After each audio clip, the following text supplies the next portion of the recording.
हा मुद्दा आता जेव्हा चर्चेला येईल तेव्हा भाजप आपली जेव्हा यादी वाचून दाखवेल, आता जशा शायना एनसी वाचून दाखवतात, संदीपजी तुम्हाला पण तर उत्तर द्यावं लागेल किंवा त्याला कॉन्ट्रडिक्ट करावं लागेल मनसेला. नाही नाही, मुळात असं आहे की गेल्या 25 वर्षात काय काम झालं हम्म, किंवा काय काम झालं नाही हम्म, याच्यामध्ये प्रसन्न 5 मिनिटात चर्चा होऊच शकत नाही. बरं.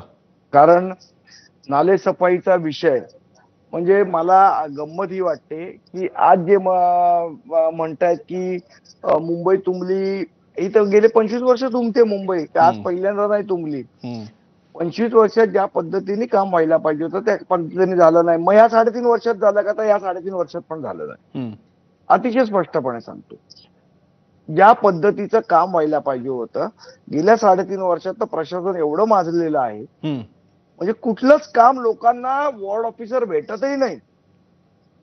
3.5 वर्षात नगरसेवक नसल्यामुळे प्रशासनावर कुठलाही कंट्रोल उरलेला नाही. मनमानी कारभार चालू आहे, वाटेल तसं चालू आहे. आज म्हणजे मध्ये तुम्हाला माहिती असेल तर इंजिनिअरिंगची जी प्रमोशनच्या परीक्षा तर त्याच्यात पण घोटाळा केला महानगरपालिकेने. एवढा घोटाळा या महानगरपालिकेत चालू आहे.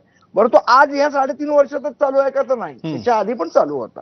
त्यामुळे आज फक्त भूमिका बदलल्या असतील, बाकी घोटाळे आहेत ते आहेत. बरं, आता या सगळ्याची जर का सार काढायचा म्हटला तर याच्यामध्ये काही लाईन्स बरोबर दिसत आहेत की भाजप आणि शिवसेना, शिंदेची शिवसेना आहे, पण किशोरी पेडणेकर जेव्हा टीका करत होत्या म्हणून मी मुद्दामून संदीप देशपांडेंकडे गेलो होतो आणि संदीप देशपांडेंनी स्पष्टपणे सांगितलं की आत्ताच्या नागरी समस्या ज्या आत्ताच्या नाही आहेत किंवा आता भाजपचं सरकार आहे म्हणून त्या गेल्या 25 वर्षापासून आहेत, 20 वर्षापासून आहेत.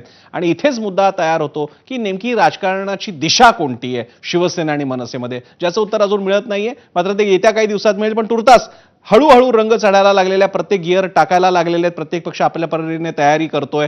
याचे काय परिणाम होणार ते आगामी काळामध्ये एबीपी माझाच्या महापालिकांवरच्या निवडणुकांच्या सगळ्या कव्हरेजमध्ये तुम्हाला पाहायला मिळणार आहेत. आता तुर्तास आपण सगळ्यांचे आभार म्हणूया. संदीपजी तुमचे आभार, शायनाजी तुमचे, किशोरी पेडणेकर, त्याचप्रमाणे ट्युलिप मिरांडाजी आणि संदीप देशपांडे तुमच्या सगळ्यांचे आभार. इथे थांबूयात. ब्रेक नंतर आपण पाहणार आहोत आजच्या प्रश्नाला तुम्ही म्हणजे प्रेक्षकांनी काय कौल दिलाय. ब्रेक नंतर पाहत राहा 0 आवर एबीपी माझा.